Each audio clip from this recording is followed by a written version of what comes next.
Let's see. I may have passed the hour mark. And we saw Jeanne Dielman send her son off to school and wash dishes.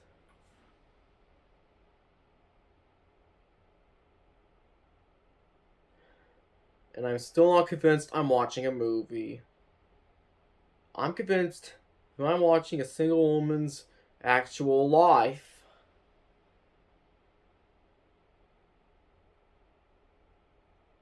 And I still am not. This very time to care anymore. I'm just gonna get through this thing that kills me. An hour and 6-something minutes in, Jeanne tries the dishes, gets dressed, and leaves to go run some errands. You know, this could work too eerily well as a ballet.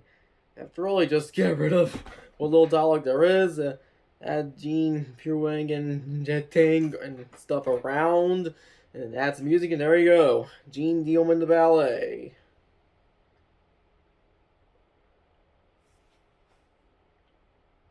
I don't know if that'll be as minimalist as this movie, though. Okay, I'm 74-something minutes in, and Jeanne just got done with her errands. You know, was life this boring? Being this mid-70s for the average Belgian or French person in general. I mean, not everyone had a luxurious job, so for everyone else, was it just a series of things happening, like depicted here? I'm pretty sure it is.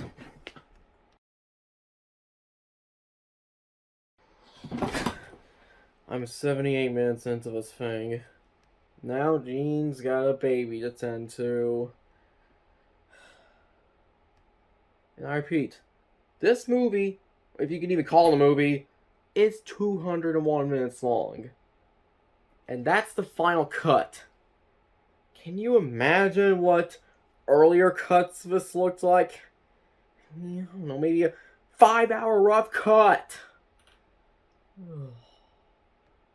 This movie's enough Americans as it is. I don't want to see a rough cut.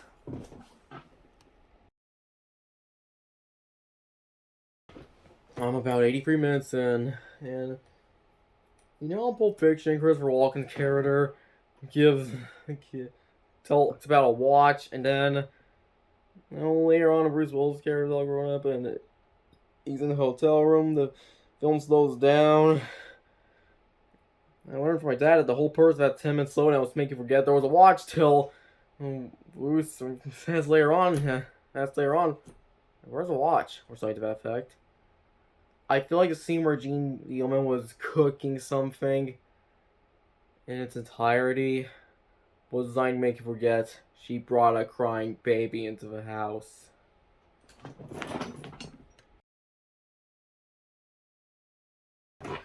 88 minutes to the film. And I sat through some other woman's monologue, Jeanne eating lunch, and Jeanne freshening up. I feel like Chantal Akerman is just trying to steal my time with this. Because I'm barely halfway through, and I'm practically pulling all night just to be done with this film. If only they made t-shirts that read, I survived the entire 3.5 hours or so of Jeanne Dielman, 23 quiet newcomers, 1080 Bruxelles, and all I got was a stupid t-shirt. Film school students will love to wear that.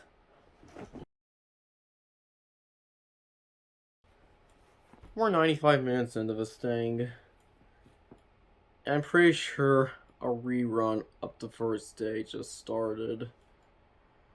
You know, I could be watching that one Christmas movie, Barbara Stanwyck, or Robert Mitchum going up against the Yakuza, or Charlton Heston discovering secrets Soylent Green, but no, I chose to put my life on the line to watch 3.5 hours of this stuff because of Science Sound. You do know what you have inadvertently put me through, right, guys? Well, consider yourself lucky.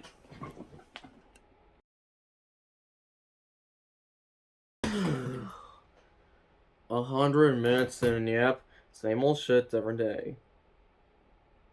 You know, I'd say there's a lot I could cut out from this picture, but the second time around, you even get to see her bathe, and she starts getting more confused. When she's trying to put the pot of water in the bath, and then realize she should be in the kitchen. No, yeah, I think their repetitive behaviors really are getting to Jeanne, but it doesn't change the fact that I'm still putting my health at risk for this.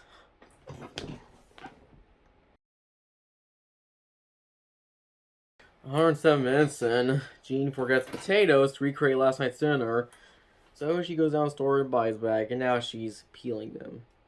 You know, we tend to take the inclusion of music in the film for granted, as there are times when I feel as if, you know, what I'm trying to say is, there's only one piece of music in the entire film, at least from what I've seen so far.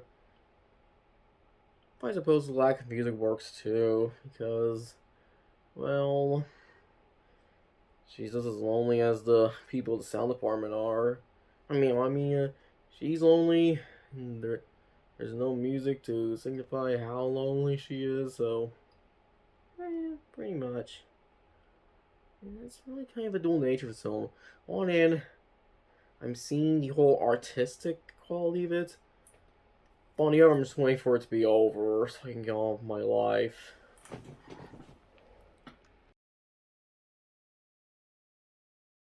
Well, I'm 112 minutes in and the verb proved my point.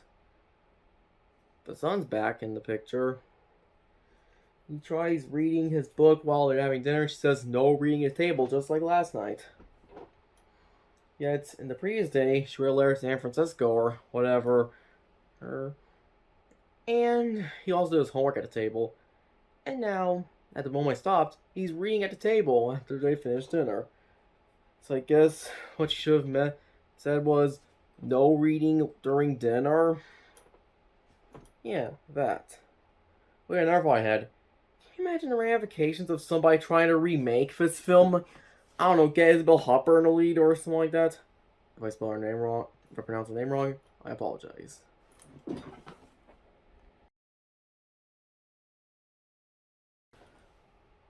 118 minutes. Almost at the 2-hour mark. And Jeanne's running back to Aunt Ferdinand, or whatever her name is. Well, they're listening to radio and some opera thing is playing on it. You know, what would this film be like if it were made under a different director? Like say, Goddard, or Renoir, or Truffaut, or even Braylett. I can imagine what Kevin Braylett's version of someone look like. It'd be more sexually explicit than this. I don't know.